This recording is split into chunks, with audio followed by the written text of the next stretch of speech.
وقار بھنڈر کی جو video social media پر viral ہو رہی ہے، آخر اس کی حقیقت ہے کیا؟ اصل مسئلہ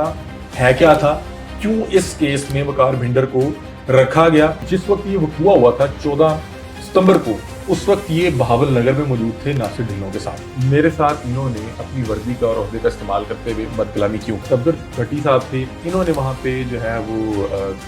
کہا کہ میں نے کسی قسم کی کوئی جو ہے گالی گلوچ نہیں کی، کسی قسم کی ان کے ساتھ بد کلامی نہیں کی۔ وقار بھنڈر نے بھی مجھے بتایا، اور ناصر ڈھلوں کیونکہ یہ بڑے گہرے دوست ہیں، ساتھ ہی ایک دوسرے کے کافی کام بھی کرتے ہیں، کنٹینٹ بھی کرتے ہیں، انہوں نے مجھے تفصیل بتائی۔ گجرانوالہ کا ایک علاقہ ہے گارڈن ٹاؤن فیز 3، اس کے بالکل قریب ایک گاؤں ہے جس کو نوا پنڈ کہتے ہیں۔ پہلے یہ تمام لوگ وہیں کے رہائشی تھے، مطلب کہ وقار بھی پہلے جو ہے گجرانوالہ رہا کرتا تھا، لیکن اب یہ وہاں سے شفٹ کر کے ننکانہ شفٹ ہو گیا۔ اب وہاں پہ ایک گروپ ہے چیما گروپ، اور یہ وہاں کی کوئی ڈیرے دار ہیں، ان کی وہاں پہ جگہ، یہ بتاتے ہیں کہ جو گارڈن ٹاؤن فیز 3 کی بہت سی جگہ انہوں نے ہی سیل آؤٹ کی ہوئی ہے، اور انہی کی جگہ پہ وہ سوسائٹی بنی ہے۔ شہباز جٹ ہے، اس کے حوالے سے انہوں نے بتایا کہ یہ یہاں پہ جو ہے اس سے پہلے بھی کچھ مقدمات تھے۔ آپ کی بنیادی لڑائی کا مسئلہ یہ کیا تھا؟ انہوں نے کہا 14 ماہ پہلے ہمارے کچھ دوست احباب ہمارے عزیز کھڑے تھے، جنہیں بتا رہے کہ حسن نواز سیما، احمد باجوہ اور کچھ لوگ کھڑے تھے، اس کے اوپر آ کے شہباز جٹ نے بریسٹ کھول دیا، جس کے نتیجے میں وہ بتا رہے ہیں کہ 2 لوگ زخمی ہوئے تھے، حسن نواز سیما اور احمد باجوہ۔ یہ آپس میں دیکھا جائے تو چودراہٹ کی ایک لڑائی تھی کہ بھائی میں زیادہ طاقتور ہوں، یا مجھے زیادہ لوگ جانتے ہیں، یا یہ جگہ ہماری ہے، اسی کسی نے نہیں مانی۔ شہباز ابھی تک جو ہے پولیس کی حراست میں نہیں آ سکا، اور یہ اب اس پہ دوسرا مقدمہ تھا اسی نوعیت کا 324 کا، کہ پہلے بھی 2 فائل لگ چکے تھے، اب تیسرا فائل لگ چکا تھا، اور ان لوگوں کے ساتھ چونکہ اس کو دیکھا جا رہا تھا تو اس لیے ان پہ پریشر بلڈ کیا جا رہا تھا۔ یہ لوگ کہتے ہیں کہ ہمارے سارے لوگ اس میں جو ہے پیش ہوئے، گرفتاری دی، اور اس کے بعد ہم لوگوں نے ضمانتیں لی۔ وقار بھنڈر کو نشے میں کیوں رکھا؟ وہ اس کا کزن تھا، اس کا عزیز تھا، اس کا دوست تھا۔ السلام علیکم ناظرین، کرائم اور کے ساتھ میں ہوں آپ کی ہوسٹ رقیہ بخت۔ ناظرین، معروف ٹک ٹاکر وقار بھنڈر کی ایک ویڈیو سوشل میڈیا پر بڑی ہی وائرل ہو رہی ہے، جس میں وہ بتا رہے ہیں کہ ایس ایچ او نے ان کو ایک کیس میں بلایا، ان کو گالیاں دی، اور اس کے بعد اس ویڈیو پر ایکشن لیتے ہوئے سی پی او گجرانوالہ نے وقار بھنڈر کو بلایا، ان کا کیس سنا اور ان کو اس کیس میں بری کر دیا۔ آخر یہ کیس ہے کیا؟ کیا کوئی بھی جھوٹا مقدمہ کسی کے اوپر کسی بھی طرح سے کروا سکتا ہے؟ اس کی تفصیلات جانتے ہیں ہم کرائم جرنلسٹ علی حمزہ سے۔ السلام علیکم حمزہ۔ جی وعلیکم السلام۔ حمزہ، ہمیں بتائیے گا کہ جو وقار بھنڈر کی جو ویڈیو سوشل میڈیا پر وائرل ہو رہی ہے، آخر اس کی حقیقت ہے کیا؟ دیکھیں، پرسوں جو ہے سوشل میڈیا پہ وقار بھنڈر کی ایک ویڈیو وائرل ہوئی، جس میں انہوں نے بتایا کہ میرے اوپر تقریباً 1.25 مہینہ پہلے ایک 324 کے مقدمے میں مجھے 109 میں رکھا گیا، مطلب کہ مشورے میں رکھا گیا، اور اس مقدمے میں جب میں شامل تفتیش ہوا تو ایک تو بہت زیادہ جو ہے تخیری حربے اپنائے جا رہے تھے، میں کبھی کورٹ جا رہا ہوں، کبھی جو ہے تھانے جا رہا ہوں، مجھے بہت سا انتظار کروایا جا رہا تھا، اور انہوں نے بتایا کہ اب اس وقت عوام کے سامنے آنے کا مقصد یہ ہے کہ گزشتہ دن جب مجھے ایس ایچ او جو ہے تھانہ اروپ صفدر بھٹی صاحب، انہوں نے 4 بجے بلایا کہ تفتیش کے سلسلے میں آپ حاضر ہوں۔ انہوں نے بتایا کہ میں 3 بجے جا کے بیٹھ گیا، 4 بجے، 5 بجے، 6 بجے، اور اس کے بعد تقریباً 6 سوا 6 مجھے ایس ایچ او نے اپنے کمرے میں بلایا، اور کمرے میں بلا کے مجھے گندی گندی گالیاں دی، ماں بہن کی گالیاں دیں، اور کہا کہ میں تمہاری فیملی کو اٹھا لوں گا، اور انہوں نے کہا کہ مجھے بڑا جو ہے وہ رات نیند نہیں آ رہی تھی کہ یار مطلب کہ کوئی میرے گھر والوں کو کیوں اس طرح سے جو ہے برا بھلا کہہ رہا ہے۔ اور یہ ویڈیو جب انہوں نے ریکارڈ کی تو اس میں انہوں نے سی ایم پنجاب مریم نواز صاحبہ اور وزیر اعلیٰ کے علاوہ جو آئی جی پنجاب صاحب ہیں ڈاکٹر عثمان انور، ان سے درخواست کی کہ اس کا نوٹس لیں اور مجھے انصاف کی فراہمی کی جائے۔ میں تو اس کیس میں شامل تفتیش ہونے آیا ہوں کہ اگر میرا کوئی قصور ہے تو مجھے سزا دے دیں، اور اگر میرا قصور نہیں ہے تو مجھے کسی بھی کیس میں یا کسی کا بھی کوئی معاملہ ہے اس میں مشورے میں نہ رکھا جائے، یا اس میں کسی قسم کی کوئی انوالومنٹ میری نہ ڈالی جائے۔ اگر تو میرے کو خلاف ثبوت ہے تو مجھے جو ہے اس میں جو میرے خلاف کارروائی بنتی ہے وہ کر لیں۔ ویڈیو بہت زیادہ وائرل ہوئی کیونکہ ان کو بہت زیادہ لوگ دیکھتے ہیں، پسند کرتے ہیں، اور میں خود ان کا ایک مدعا ہوں، جس طرح کا یہ پنجاب کا کلچر پروموٹ کرتے ہیں، مجھے بڑا اچھا لگتا ہے۔ تو مجھ طرح میرے علاوہ جتنے بھی لوگ دیکھتے ہیں انہوں نے ان کا تکلیف محسوس کیا، ویڈیو وائرل ہوئی، ویڈیو جو ہے ارباب اختیار تک پہنچی، تو سی پی او گجرانوالہ ایاز صاحب نے اس کا نوٹس لیا اور انہیں بلایا، ایس ایچ او کو بھی بلایا، اور وہاں پہ تمام تر چیزیں دیکھنے کے بعد جو یہ تھے وقار بھنڈر، انہیں اس مقدمے میں بے گناہ قرار دے کے انہیں اس کیس سے بری کر دیا۔ وقار بھنڈر سے بھی میری بات ہوئی، اس کے علاوہ ناصر ڈھلوں سے بات ہوئی، اس کے علاوہ میرے سے مدعی پارٹی نے بھی رابطہ کیا، جو کہ وقار بھنڈر یہ جو 324 کا مقدمہ تھا جس میں 109 مشورے میں وقار بھنڈر کو رکھا گیا، مدعیوں نے بھی مجھے کہانی بتائی اور پھر میں نے تمام کہانیوں کو مختلف اپنے سورسز سے ویریفائی بھی کیا. میں آپ کو بتاؤں گا آگے چل کے کہ اس مقدمے میں وقار بھنڈر کو کیوں رکھا گیا, اصل مسئلہ کس کا تھا. مطلب کہ اگر کسی پہ کوئی جھوٹا مقدمہ بھی یا کسی بھی مقدمے میں کسی کو نامزد کرے گا تو اس کے پیچھے کوئی نہ کوئی وجہ ہوگی. فرض کریں آپ مجھے نہیں جانتی ہیں, میں آپ کو نہیں جانتا, تو میرے کسی بھی مقدمے یا کسی بھی معاملے میں میں آپ کا نام نہیں لکھواؤں گا. میں آپ کو بتاؤں گا کہ اصل مسئلہ ہے کیا تھا, کیوں اس کیس میں وقار بھنڈر کو رکھا گیا, غلط رکھا گیا, یا جو بھی معاملہ تھے وہ پیچھے جو ہے پس پردہ حقائق بتاؤں گا. اس سے پہلے میں آپ کو بتاتا ہوں کہ جب انہیں اس کیس میں بے گناہ قرار دے کے بری کر دیا گیا تو انہوں نے وہاں پہ دوبارہ وہ مدعا اٹھایا کہ بھائی میرے پہ ایک مقدمہ ہوا. کسی بھی مقدمہ ہوتا ہے تو سب سے پہلے وہ جو ہے وہ انٹرم حاصل کرتا ہے, پھر اپنے حق میں جو بھی ثبوت ہوتے ہیں وہ اکٹھے کرتا ہے اور شامل تفتیش ہو جاتا ہے, بتاتا ہے کہ جا کے یہ دیکھیں بھائی جان میں تو بے قصور تھا اور انہوں نے مجھے غلط جو ہے وہ اس کیس میں رکھا ہوا ہے. اور چونکہ یہ سیلاب زدگان میں بہت سے لوگوں کی مدد کر رہے تھے اور پورا پاکستان انہیں سوشل میڈیا ان کے پلیٹ فارم کے تھرو دیکھ بھی رہا تھا, تو جس وقت یہ وقوع ہوا تھا 14 ستمبر کو, اس وقت یہ بہاول نگر میں موجود تھے ناصر ڈھلوں کے ساتھ. تو وقوع کے بعد انہیں مقدمے میں مشورے میں رکھ دیا گیا. تو اس وقت بھی لوگوں نے بات کی کہ یار ایک شخص جو ہے اپنا کام کر رہا ہے سوشل میڈیا پہ, ہم اسے دیکھ رہے ہیں کہ وہ سیلاب زدگان کی مدد کر رہا ہے اور اس کا اوور آل کانٹینٹ بڑا اچھا ہے, کبھی ہم نے اس کے کانٹینٹ میں کوئی بےہودگی یا کسی قسم کی کوئی چیز نہیں دیکھی, بلکہ ان کا کانٹینٹ تو جو ہے ہمسایہ ملک یعنی سرحد پار بھی لوگ بہت پسند کرتے ہیں, لوگ دیکھتے ہیں. تو لوگوں نے یہ بات کی کہ ایسے کسی کے ساتھ کوئی بھی ذاتی رنجش ہے یا کسی اور کی ذاتی رنجش ہے, اس میں اگر کسی کو جان بوجھ کے رکھا جا رہا ہے تو غلط رکھا جا رہا ہے. بہرحال سی پی او صاحب نے تمام معاملہ سن کے انہیں بے قصور قرار دیا. تو انہوں نے کہا کہ بھائی یہ جو شخص ہے اس نے مجھے جو کل میرے ساتھ بد کلامی کی ہے یا مجھے دھمکیاں دی ہیں یا کہا کہ میں تمہاری فیملی کو اٹھا لاؤں گا یا جو مجھے گالیاں دی ہیں, اور وقار کے مطابق کیونکہ میری ان سے بات ہوئی, انہوں نے یہ کلیم کیا کہ مجھے ایسے محسوس ہو رہا تھا کہ جس وقت یہ مجھے گالیاں دے رہے تھے اس وقت یہ کال پہ بھی تھے یا کسی کو کال سنا رہے تھے کہ میں جرا ٹک ٹاک کرے اینو ایتھے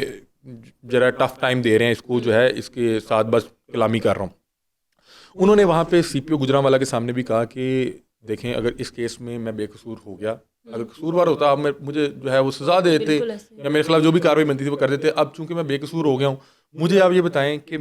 میرے ساتھ انہوں نے اپنی وردی کا اور عہدے کا استعمال کرتے ہوئے بد کلامی کیوں کی. اس میں جو صفدر بھٹی صاحب تھے انہوں نے وہاں پہ جو ہے وہ کہا کہ میں نے کسی قسم کی کوئی جو ہے گالی گلوچ نہیں کی, کسی قسم کی ان کے ساتھ بد کلامی نہیں کی. جس پہ وقار بتاتا ہے کہ انہوں نے کہا کہ دیکھیں کہ یہ اپنے حوالے سے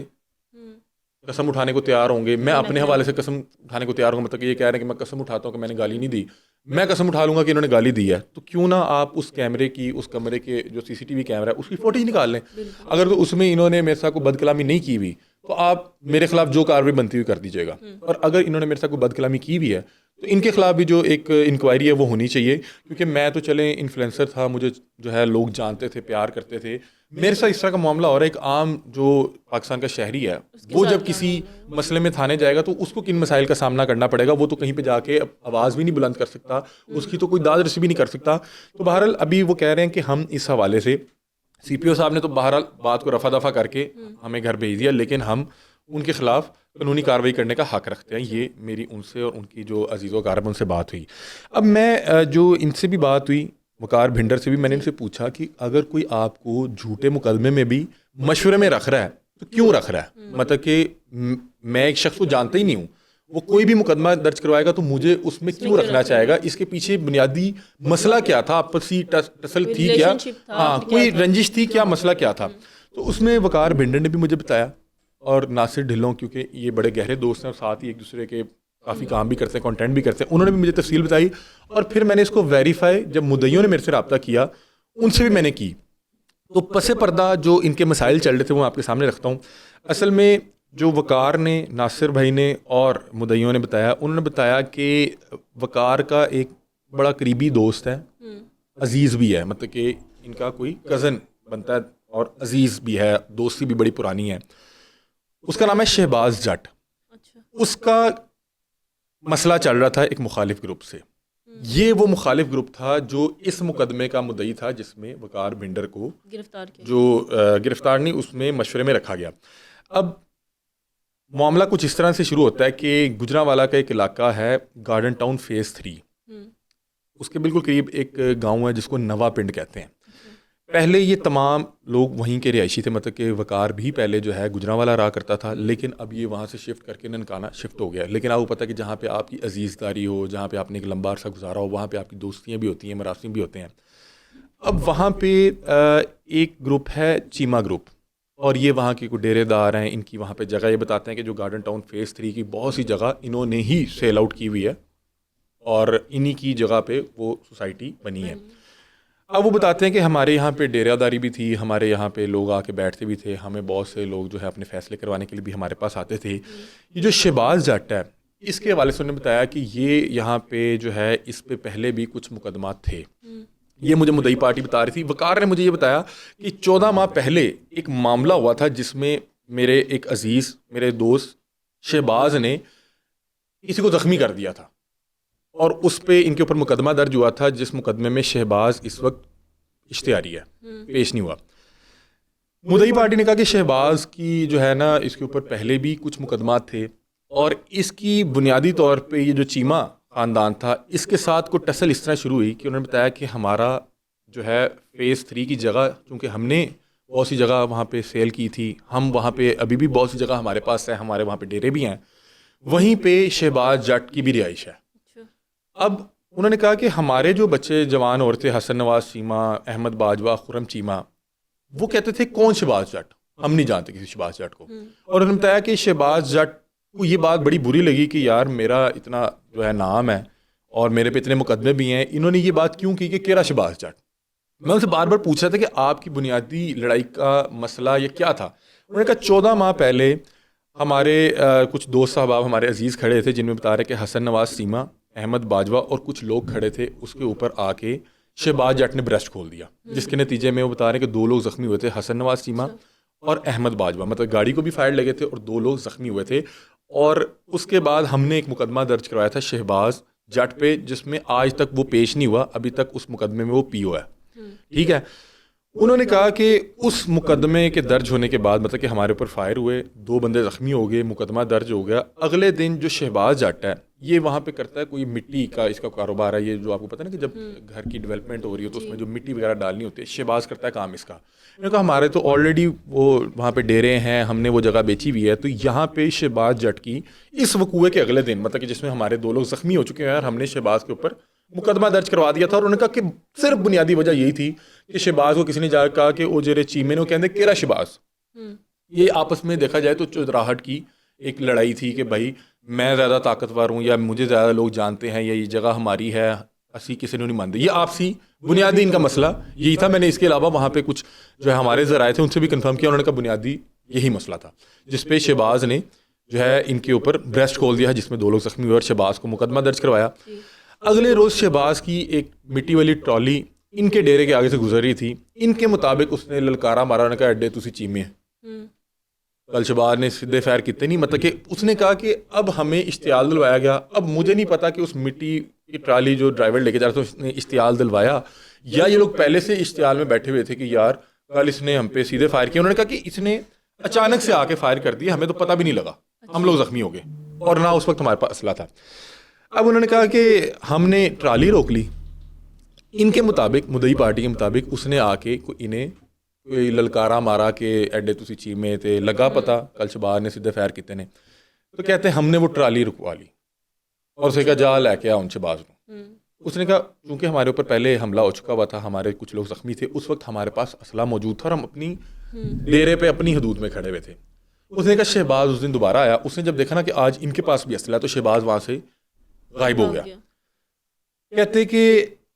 ایک دن پہلے ہمارا مقدمہ ہو چکا ہوا ہے، ہمارے 2 زخمی ہوئے تھے. اس نے کیا کیا شہباز نے کہ اس نے کہا کہ ہمارے ڈیرے کے سامنے ایک بینک تھا، اس بینک کا لگا ہوا تھا CCTV کیمرہ، اس کیمرے کی فوٹیج نکلوائی کہ ہم اپنے ڈیرے پہ اسلحے کے ساتھ کھڑے ہوئے تھے اور ٹرالی روکی تھی. تو انہوں نے ہمارے پہ ایک کراس پرچہ کروا دیا.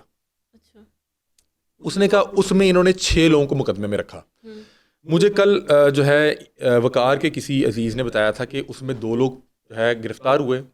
جوڈیشل ہوئے، اور اس کے بعد انہیں تقریباً 1.5-2 مہینے بعد ضمانت مل گئی، جبکہ 4 لوگ ابھی بھی PO ہیں. لیکن میں نے ان سے پوچھا، انہوں نے کہا نہیں ہمارے سارے بندے پیش ہو گئے تھے، ہمیں اس مقدمے میں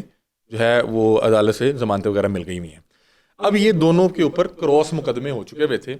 اور شہباز اس پہلے مقدمے میں جس میں اس نے فائر کیا 2 لوگ زخمی ہوئے, اقدام قتل کا مقدمہ ہوگا, اس میں ابھی تک پیش نہیں ہوا تھا, اس مقدمے میں وہ اشتہاری ہے ابھی تک.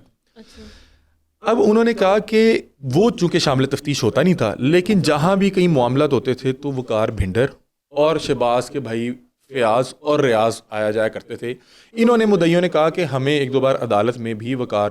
وہاں پہ دیکھا گیا, اور چونکہ جب آپ کی ٹسل بازی چل رہی ہوتی ہے تو وہ پھر یہ کہنا بڑا آسان ہوتا ہے کہ فلاں نے للکارے مارے. مجھے نہیں پتا کہ وہاں پہ للکارے مارے یا نہیں مارے. انہوں نے کہا کہ جب یہ شخص اشتہاری تھا شہباز جٹ, یہ مسلسل وقار بھنڈر کے ساتھ موجود ہوتا تھا. انہوں نے مجھے کچھ ویڈیوز بھیجی کچھ عرصہ پہلے, ان کے ساتھ وہ گجرانوالہ منڈی میں کوئی معاملات ہوئے تھے, اس جگہ بھی اس نے مجھے ویڈیو بھیجی اور اس نے کہا کہ یہ دیکھیں شہباز جو کہ تقریباً اس وقت 8-9 ماہ سے اشتہاری تھا, وہ وقار کے ساتھ پھیر رہا تھا, اور ہمیں اس حوالے سے خدشات تھے کہ جو وقار ہے وقار بھنڈر, اس نے اس کو چھپنے کے لیے جگہ بھی دی ہوئی ہے, کیونکہ وہ اس کی ویڈیوز میں نظر آتا تھا. یعنی کہ وہ ایک تو شامل تفتیش نہیں ہو رہا تھا, نہ گرفتار ہو پا رہا تھا, لیکن وقار کے ساتھ ویڈیو میں دیکھا جاتا تھا, اور وقار اس کے معاملات میں آگے پیچھے بھی آتا تھا. اور اس حوالے سے وقار سے میں نے پوچھا کہ آپ کو کیوں مقدمے میں آپ کو مشورے میں کیوں رکھا گیا, جھوٹا بھی رکھا تو کیوں رکھا؟ اس نے کہا یار ساڈا ایک عزیز سی دوست سی وہ دے مگر اسی جاندے سن. یہ وقار نے مجھے بات کی. تو یہ بھی یہی بات کہہ رہے ہیں کہ وقار چونکہ پیچھے آتا تھا, اور وقار مجھے خود بھی کہہ رہا ہے کہ جس طرح آپ کی دوستی تعلق ہوتا ہے آپ کو اس کے پیچھے جانا پڑتا ہے, اور بڑی نارمل چیز ہے. اگر فرض کریں میرا یہاں پہ کسی شخص سے کوئی تعلق ہے, وہ کسی مقدمے میں ہے, تو ہو سکتا ہے میں اس کے پیچھے جو ہے قانونی کارروائی کا حصہ بننے جاؤں, میں تھانے اس کے لیے جاؤں یا وکیل سے پوچھوں کہ کیا معاملات ہیں. تو یہ بنیادی وجہ بنی اس 324 کے مقدمے میں وقار بھنڈر کو مشورے میں رکھنے کی. اب انہوں نے بتایا کہ بار بار ہم دیکھتے تھے کہ جو ہمارے مقدمے کا اشتہاری تھا وہ بار بار وقار بھنڈر کے ساتھ ویڈیوز میں دیکھا جاتا تھا, اور پولیس اس کو گرفتار کر نہیں پا رہی تھی, اور وہ خود بھی شامل تفتیش نہیں ہو رہا تھا. اب انہوں نے بتایا کہ 14 ستمبر کو جو ہے خرم چیمہ, ایک ان کا چیمہ خاندان کا ایک عزیز تھا, وہ بتا رہے ہیں کہ یہ گاڑی پہ جا رہے ہیں, 2 بائک پہ سوار لوگ آئے ہیں, انہوں نے فائرنگ کی ہے جس کے نتیجے میں خرم چیمہ زخمی ہو گیا. اب انہوں نے اس مقدمے کو جب درج کروایا تو اس کا جو ملزم ہے وہ شہباز کو ہی رکھا, کیونکہ ان کا یہ ملزم پچھلے 14 ماہ سے چلتا آ رہا تھا پرانے مقدمے میں, اور ابھی تک یہ اس میں جو ہے پیش بھی نہیں ہوا, گرفتار بھی نہیں ہوا, شامل تفتیش نہیں ہوا, اور اشتہاری تھا. تو انہوں نے ملزم جو ہے مین وہ شہباز کو ہی رکھا, باقی جو اس کے لیے تھانہ کچہری اور اس کے لیے آگے پیچھے آ رہی ہے, جن لوگوں کے ساتھ اس کو دیکھا جا رہا تھا اس کو مشورے میں رکھ دیا, مطلب کہ وقار بھنڈر کو مشورے میں رکھ دیا, شہباز کے بھائی فیاض اور ریاض کو بھی مشورے میں رکھ دیا. میں نے ان سے پوچھا کہ یہ جو آپ کے اوپر حملہ ہوا, بائک سوار آئے آپ پہ زخمی کیے, میں نے کہا یہ وہ لوگ کہتے ہیں کہ آپ نے خود کروایا. انہوں نے کہا علی بھائی یہ دیکھیں ہمارا عزیز زخمی ہوا ہے, اور سوشل میڈیا کے دور میں ہم اپنے اوپر جان بوجھ کے حملہ کروائیں گے جس میں ہمارا عزیز زخمی بھی ہو گیا. ہم نے اگر کوئی جان بوجھ کے کروانا ہوتا تو ہم کوئی گاڑی کو فائر فوڈ لگوا لیتے. وہ کہہ رہے ہیں کہ باقاعدہ طور پہ خرم چیمہ زخمی ہوا ہے, اور جو وہ ویڈیو سامنے آئی ہے انہوں نے کہا ہم ان دونوں کو نہیں جانتے, ہمارا جس سے بنیادی لڑائی چل رہی تھی, مسئلہ چل رہا تھا, جس نے لاسٹ ٹائم بھی ہمیں زخمی کیا تھا, ہمارے پر حملہ کیا تھا, ہماری اسی سے ٹسل چل رہی تھی. ہم نے ملزم اسی کو رکھا. اس نے کہا کہ کسی کو بھی کہہ کے جو ہے کوئی بھی کسی کے اوپر بھی حملہ کروا دیتا ہے. تو انہوں نے کہا کہ ہم نے شہباز کو رکھا, اور جتنے لوگ اس کی پیروی کے لیے آتے تھے اور جن کے ساتھ ہمارے اشتہاری ملزم کو دیکھا جاتا تھا, ہم لوگوں نے ان کو مشورے میں نامزد کر دیا. تو وہ بتاتے ہیں کہ جو 14 ماہ پہلے جو لڑائی ہوئی چودراہٹ کی کہ کیڑا شہباز, اس نے کہا کیڑے چیمے, اور جس میں شہباز نے, اور یہ مجھے بتایا کہ شہباز سے فائر لگے تھے. پہلی جو لڑائی کا آغاز تھا اس میں جو وقار بھنڈر کے عزیز ہیں, دوست ہیں, وقار سے فائر لگے تھے, اور ان کے اوپر جو مقدمہ ہوا تھا وہ ابھی تک اس میں اشتہاری ہے. اگلے دن جو ہے وہ کراس پرچہ ہو گیا جس میں یہ غصے میں بھی ہوں گے کہ یار نے ساڑھے بندے زخمی کرتے, اور یہ انہوں نے ٹرالی روکی, اور اس نے جب آ کے دیکھا تو ان کے پاس اسلحہ تھا, اس نے ویڈیو نکلا کے ان پہ بھی کراس پرچہ کروا دیا. جو پہلے 324 کا مقدمہ درج ہوا تھا جس میں شہباز نے 2 لوگوں کو زخمی کیا تھا, اس میں بتاتے کہ حسن نواز چیمہ اور احمد باجوہ یہ 2 لوگ تھے جو گاڑی میں موجود تھے, زخمی ہوئے, گاڑی بھی جو ہے اس پہ فائر لگے. اور اس کے بعد جو ابھی جو ہوا ہے 14 ستمبر کو جس میں وقار بھنڈر کو مشورے میں رکھا گیا, اس میں خرم چیمہ وہ زخمی ہوا ہے. اب انہوں نے یہ کہا کہ چونکہ شہباز ابھی تک پولیس کی حراست میں نہیں آ رہا, شہباز گرفتار نہیں ہو رہا, تو روایتی جو پولیس کا انداز ہے وہ یہی ہے کہ آپ جو ہے جس کے ساتھ اشتہاری کو دیکھتے ہیں, مطلب کہ میں یہ سمجھتا ہوں کہ یہ اس طرح سے نہیں ہونا چاہیے, جس نے جو جرم کیا ہے اسی کی جو ہے اس کی کارروائی اسی کے خلاف ہونی چاہیے. لیکن یہاں پہ کیا کریں. ہم نے دیکھا کہ کوئی ایک ملزم ہوتا ہے, اس کی پوری فیملی کو پریشرائز کیا جاتا ہے کہ ملزم کی گرفتاری کروائیں. یہ والا معاملہ ہوا نا, بد کلامی اور یہ والا, یہ اس چکر میں ہوا کہ شہباز ابھی تک جو ہے پولیس کی حراست میں نہیں آ سکا, اور یہ اب اس پہ دوسرا مقدمہ تھا اسی نوعیت کا 324 کا, کہ پہلے بھی 2 فائل لگ چکے تھے, اب تیسرا فائل لگ چکا تھا, اور ان لوگوں کے ساتھ چونکہ اس کو دیکھا جا رہا تھا تو اس لیے ان پہ پریشر بلڈ کیا جا رہا تھا, جو کہ میں کہہ رہا ہوں نہیں ہونا چاہیے یار. جس نے جو مقدمہ کیا ہے آپ اسی کو پکڑیں, اور اپنے سارے یہ جو ٹیکنالوجی ہے, اپنی جو ٹیمز ہیں, انہیں بروئے کارڈ لا کے آپ انہی کو پکڑیں. تو یہ سارا معاملہ ہوا, اور شہباز کی گرفتاری کے لیے باقی تمام لوگوں کو پریشرائز کیا جا رہا تھا. تو اصل بنیادی جو لڑائی تھی, اصل بنیادی جو ٹسل تھی, وہ شہباز جٹ جو کہ وقار بھنڈر کا کوئی عزیز ہے اور دور کا کوئی جو ہے کوئی رشتہ دار بنتا ہے, اور ساتھ اس کی ایک دوستی تھی کیونکہ یہ ساری عمر وہیں پہ رہا ہوا تھا. اس کا اصل مسئلہ تھا شہباز جٹ کا, اور مسئلہ صرف چودراہٹ کا تھا کہ یار اے مینوں کیوں نہیں کوئی سمجھ دے, یا وہ کہتے تھے کہ اے کون ہے, اسی تو نہیں مانتے. ظاہر سی بات ہے کہ جس کے پاس خود بھی زمین, طاقت, پیسہ ہے, وہ دوسرے کو, ہم نے جتنی بھی چودراہٹ کی لڑائیاں دیکھی نا, وہ انہی لوگوں کے درمیان ہوتی ہیں کہ وہ کہتے ہیں کہ اسی تو نہیں مانتے کہ فلانا چودھری ہے, یا فلانے دا کوئی اصل و رسوخ ہے, یا فلانے تے اننے مقدمے نے, اور دوسرا کہتا ہے کہ اے مینوں کیویں نہیں مانتے. بنیادی لڑائی یہاں سے شروع ہوئی, اور اس کے بعد 14 ماہ پہلے وہ مقدمہ درج ہوا. شہباز ابھی تک اشتہاری ہے, اگلے دن اس نے کراس پرچہ کروایا ان ساروں پہ. یہ لوگ کہتے ہیں کہ ہمارے سارے لوگ اس میں جو ہے پیش ہوئے, گرفتاری دی, اور اس کے بعد ہم لوگوں نے ضمانتیں لے لیں, اور کہہ رہے ہیں کہ اسی کی یہ کڑی تھی کہ یہ تقریباً 14 ماہ بعد دوبارہ ہمارے ہی ایک عزیز کے اوپر اس انداز میں حملہ ہوا. تو ہماری جس کے ساتھ ایک رنجش چلتی آ رہی تھی, یا جس کو اوپر ہم نے پہلے بھی جو ہے مقدمہ درج کرایا تھا, اور وہ ابھی تک اس میں اشتہاری ہے. اچھا, وہ اس نے ایک اور بات بتائی جو مدعی پارٹی تھی, اس نے کہا کہ جس شخص کو اس دوسرے قاتلانہ حملے میں زخمی کیا گیا اس کا نام خرم چیمہ ہے, اور وہ بتا رہے کہ وہ کوشش یہ کر رہا تھا کہ صلح کروا دی جائے, آپس میں صلح کروا دی جائے. اور کہتے ہیں کہ دونوں طرف بہت سے ایسے لوگ تھے جو چاہتے تھے کہ صلح نہ ہو. تو کہتے ہیں کہ اس بار وہی شخص زخمی ہو گیا جو چاہتا تھا کہ ان کی آپس میں صلح ہو جائے. اور میں نے ان سے بار بار پوچھا کہ آپ نے وقار بھنڈر کو مشورے میں کیوں رکھا. انہوں نے کہا ہمارا جو اشتہاری ملزم تھا وہ اس کے ساتھ دیکھا جاتا تھا, اور ہمیں اس چیز کے شک و شبہات ہیں کہ جو وہ روح پوش ہے اس میں انہوں نے کہیں نہ کہیں اس کو پناہ دی ہوئی ہے, مطلب کہ یہ مدعی کے خدشات تھے. تو اس لیے انہوں نے کہا کہ ہم نے بھی اگر کیس وائرل نہ ہوتا تو وقار بھنڈر کو انصاف بھی نہ ملتا. دیکھیں, جو ایک روایتی پولیس کے کام کرنے کا انداز ہے نا, وہ یہی ہے کہ اگر کسی شخص کی گرفتاری کے لیے پولیس کوشش کر رہی ہے اور وہ شخص پولیس کو مطلوب ہے, تو پولیس یہی جو ہے حربے اپناتی ہے کہ اس شخص کے عزیز و اقارب کو پریشرائز کیا جاتا ہے. کئی بار مطلب کہ کوئی ملزم ہوتا ہے, اس کے والد کو لے آتے ہیں, کہتے ہیں کہ ملزم آئے گا تو پھر آپ کو جانے دیں گے. ہم نے بہت سے ایسے کیسز جو ہے وہ دیکھے. تو اس میں بھی کوشش یہی کر رہے تھے کہ شہباز کی گرفتاری کی جائے, جو کہ میں کہہ رہا ہوں کہ غلط ہے. بھائی آپ جو ہے جس شخص نے جو کارروائی کی ہے, جس شخص نے پہلے حملہ کیا, دوسری پارٹی کو زخمی کیا, یا جس شخص کو اس میں نامزد کیا گیا, آپ اس کو خود پکڑیں. بھائی آپ دوسروں کو پریشرائز کر کے کیوں پکڑ رہے ہیں؟ جی ٹھیک ہے, آپ یہ کوئی حرکت ٹھیک نہیں تھی. اس شخص کے پاس سوشل میڈیا کی پاور تھی, اس نے وہاں پہ جا کے بتایا کہ بھائی میں تو شامل تفتیش ہونے آیا ہوں, اس بندے کا جو بھی مسئلہ آپ اس کو خود جا کے پکڑ لیں, مجھے کیوں گالیاں نکال رہے ہیں, یا میرے ساتھ کیوں آپ بد کلامی کر رہے ہیں. تو بیسک بنیادی مسئلہ یہ تھا. اور ابھی جو وہ مدعی پارٹی ہے وہ کہہ رہی ہے کہ ہمارے جو ملزم ہیں, ہمارے 3 لوگ زخمی ہو چکے ہیں. ظاہر سی بات ہے کہ ہم نے تو ریاست سے انصاف مانگنا ہے کہ بھائی ہمیں انصاف لے کے دیں. ایک بندہ جو ہے ہمارے مقدمے میں اشتہاری ہے, ہمیں فائل لگے ہوئے ہیں, اور وہ مختلف جگہوں پہ دیکھا بھی جا رہا ہے, اس کو آپ کیوں نہیں پکڑ رہے. تو یہ ساری جو ہے بنیادی جو وجہ تھی. اور جو کل انہیں اس مقدمے میں ریلیف ملا ہے اور انہیں بے قصور قرار دے کے انہیں کیس سے بری کیا, اس کی بنیادی وجہ یہ تھی کیونکہ جس وقت یہ وقوع ہوا, یہ پہلا وقوع ہوا, دونوں کے وقت وقار بھنڈر نہ تو یہاں پہ موجود تھا, نہ اس کا کوئی مشورہ تھا, نہ اس کی ایما تھی. وہ تو اپنے کام, وہ ننکانہ شفٹ ہو گیا ہے, وہ اپنے کام میں بتایا جا رہا ہے کہ اس وقت بھاول نگر میں موجود تھا. چونکہ وہ اس کا کزن تھا, اس کا عزیز تھا, اس کا دوست تھا, اس کے پیچھے یہ آتے جاتے تھے, اور وہ جو دوسری پارٹی ہے وہ دیکھتے تھے کہ ان کی ویڈیوز میں وہ نظر آتا ہے, گرفتار ہو نہیں پا رہا, تو انہوں نے اس لیے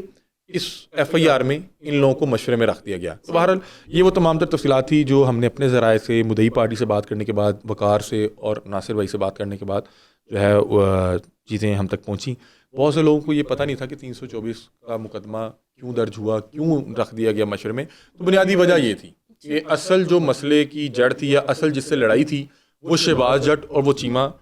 خاندان تھا, اور آپس میں چودراہٹ کی تھی کہ کیڑے چیمے, انہیں کیا کیڑا شہباز, اس میں ان کی لڑائی کا آغاز ہوا. اور چونکہ اس کی ویڈیوز میں دیکھا جا رہا تھا اور یہ لوگ اس کے پیچھے تھانے کے چہری آ جا رہے تھے اور اس کا افسر رسوخ بھی تھا. دیکھیں مدعی جو ہوتا ہے نا اس کو اس چیز پہ بھی بڑا جو ہے نا اس کو اشتعال آتا ہے کہ وہ جو فلاں بندہ فلاں ہمارے ملزم کے پیچھے آ رہا ہے, اس کو سوشل میڈیا پہ اس کی اتنی پاور ہے. مطلب کہ جو وقار بھنڈر کی سوشل میڈیا پہ ویورشپ ہے وہ بھی مدعی کو کہیں نہ کہیں پریشان کرتی تھی. تو انہوں نے اس لیے اس مقدمے میں اس کو بھی نامزد کر دیا, جو کہ غلط چیز تھی. بھائی آپ لوگ کیا کرتے ہیں کہ اس طرح سے جب لوگوں کو غلط نامزد کر دیتے ہیں اس سے مقدمہ خراب ہو جاتا ہے. بھائی آپ کے 2 لوگ زخمی ہوئے تھے, آپ ان 2 لوگوں پہ اور جس پہ آپ کو شک تھا, جینون شک تھا, آپ اس کو مقدمے میں رکھتے. آپ یہ جو پیچھے آنے والوں کو مقدمے میں رکھ دیتے ہیں نا, وہ اس وقت جو بھی وہاں پہ تفتیشی افسر ہوتا ہے یا جو بھی وہاں پہ FIR لکھوا رہا ہوتا ہے وہ آپ کو بہت سے مشورے دے رہا تھا کہ پائن اینج لکھوا لو, انج لکھوا لو. میں تمام احباب سے درخواست کرتا ہوں جو وقوع ہوا ہو اپنے کسی وکیل کے مشورے کے بعد وہی وقوع ایز اٹ از لکھوایا کریں, کیونکہ اکثر بعد میں جب پولیس انویسٹیگیشن کرتی ہے نا, میں آپ کو جینون بات بتا رہا ہوں کہ پولیس کو ایک ایک چیز کا پتہ ہوتا ہے. آپ جو انویسٹیگیشن ٹیم ہے نا اس سے کوئی چیز چھپی رہ ہی نہیں سکتی. انہوں نے اگر ملزم پکڑنا ہو تو وہ ایسے چٹکی بجا کے ملزم پکڑ لیتے ہیں, اور انہیں ہر بندے کا رول بھی پتہ ہوتا ہے کیونکہ انہوں نے مختلف جو واقعہ ہوتا ہے نا اس کو مختلف اینگل سے ایگزامن کرنا ہوتا ہے, ہر اینگل سے انہوں نے تفتیش کرنی ہوتی ہے. اور وقار بھنڈر ٹھیک کہہ رہا تھا کہ میرا آپ میسیجز دیکھ لیں, میرا آپ دیکھ لیں, میں نے کسی قسم کا کوئی رابطہ کوئی مشورہ نہ میں ان کو جانتا ہوں, کسی کو بھی نہیں جانتا, آپ ہر طرح سے میری تفتیش کر لیں. وقار بھنڈر کو صرف اسی لیے رکھا گیا تھا کیونکہ یہ شہباز کے ساتھ دیکھا جاتا تھا اور شہباز کی اس کے ساتھ تعلق داری عزیز داری تھی. تو اب یہ دیکھیں کہ اب جب CPO کے پاس پیش ہوا ہوگا, CPO اور جو تفتیشی ٹیم پیش ہوئی ہوگی انہوں نے تمام حقائق بتا دیے ہوں گے کہ جی وہ اے شہباز سے چیمیاں دی لڑائی چل رہی ہے, اے مگر 1-2 ایری آیا ہے, ایسا وجہ تینوں رکھتا ہے. اور اسی لیے جب وہ CPO صاحب نے تمام چیزیں دیکھی ہوں گی انہوں نے اس کو اس میں سے مقدمے میں سے بری کر دیا کہ یار اگر کوئی شخص کسی بھی مقدمے میں مطلوب ہے, اگر وہ میرا رشتہ دار ہے یا میرا دوست ہے, بھائی میرا اس میں کیا قصور ہے, میرا اس سے عزیز داری یا تعلق داری ہو سکتا ہے 20 سال سے آ رہی ہو, اس نے بھی آگے کوئی جرم کر دیا, بھائی جو جرم کیا آپ اس کو پکڑ کے اس کو سزا دے دیں. آپ یہ پنجاب میں ایک مسئلہ ہے کہ جس کے ساتھ آپ کا مسئلہ ہوتا ہے نا, آپ اس کے ساتھ 4-5 ساتھ اور اس کے جو ہے رگڑ دیتے ہیں, کہتے ہیں کہ ذرا ایتے رگڑا پھرے. تو وہ چیز کہیں نہ کہیں جا کے جب تفتیش ہوتی ہے وہ آپ کا مقدمہ کچھ کہہ رہا ہوتا ہے, تفتیش کچھ کہہ رہی ہوتی ہے, اس سے پھر جو ملزم ہوتا ہے اس کو کہیں نہ کہیں ریلیف مل جاتا ہے. تو اس مقدمے میں بھی اب مجھے یہی لگ رہا ہے کہ چونکہ FIR میں جو ہے کچھ جو ہے وہ صرف اس بنیاد پہ کہ اس کی تعلق داری ہے یا پیچھے آتا ہے یا اس کو 4 لوگ دیکھتے ہیں یا اس کی ویورشپ ہے, اس میں اس کو غلط نامزد کیا گیا تھا. میں نے ان سے بار بار پوچھا کہ آپ کے پاس کیا ثبوت ہے, انہوں نے کہا ہمارے پاس ویڈیوز ہیں. میں نے کہا کیا ویڈیوز ہے, مطلب کہ انہوں نے کہا کہ یہ اس کو پناہ دیتا ہے. میں نے کہا کیا ویڈیوز ہیں آپ کی, تو انہوں نے مجھے بتایا کہ اس کے ساتھ سوشل میڈیا پہ دیکھا گیا اس کی ویڈیوز ہیں. تو بھائی سوشل میڈیا میں فرض کر میں کہیں بھی کھڑا ہوں, میرے کوئی وہاں پہ عزیز آ گیا یا وہاں پہ میرا مسئلہ ہو گیا, کوئی میرا عزیز آ گیا, تو یہ کوئی ایسا ثبوت نہیں ہے کہ میں نے اس کو پناہ دی ہوئی ہے یا میں اس کو چھپا کے بیٹھا ہوں. تو یہ مجھے پھر نا ساری چیزیں پتہ لگ گئی کہ یہ چونکہ پیچھے جاتا تھا, عزیز داری تھی, تعلق داری تھی, تو اس بنیاد پہ اس کو جو ہے نا فریم کیا گیا. اور وہ CPO کے سامنے جب ساری چیزیں جا کے وہ کھلیں تو انہوں نے کہا بھائی آپ جائیں, آپ فری ہیں. کیونکہ اصل جو مسئلہ ہے وہ شہباز جٹ کا اور وہ ابھی تک پولیس کی حراست میں نہیں ہے, اور شہباز کو ہی پولیس پکڑنے کی کوشش کرے گی. کہ جب تفتیش ہو جاتی ہے نا تو پولیس کی حتی الامکان کوشش ہوتی ہے کہ ہم نے مدعی کے ہاتھوں بھی استعمال نہیں ہونا, جو جس نے کوئی جرم کیا ہم نے اسی کو پکڑنا ہے. یہ جو بیچ میں کو 5-7-10 ایسے ہی صرف اس لیے نامزد کروا دی جاتے ہیں کہ یار وہ فلاں دی ویورشپ بہت ہے یا فلاں دا تعلق بہت ہے یا فلاں دے مگر بڑا آندا ہے اینوں بھی وچ رکھو تاکہ اے کو زور زور نہ لا سکے, تو وہ آپ کا جو ہے مقدمہ جو ہے وہ بہرحال خراب کر دیتا ہے. تو یہ وہ تمام تفصیلات تھیں جو ہم تک پہنچی, تو وہ میں نے آپ کے سامنے رکھی ہیں. مزید اس میں کوئی ڈیولپمنٹ ہوگی تو انشاءاللہ آپ کے سامنے شیئر کریں گے.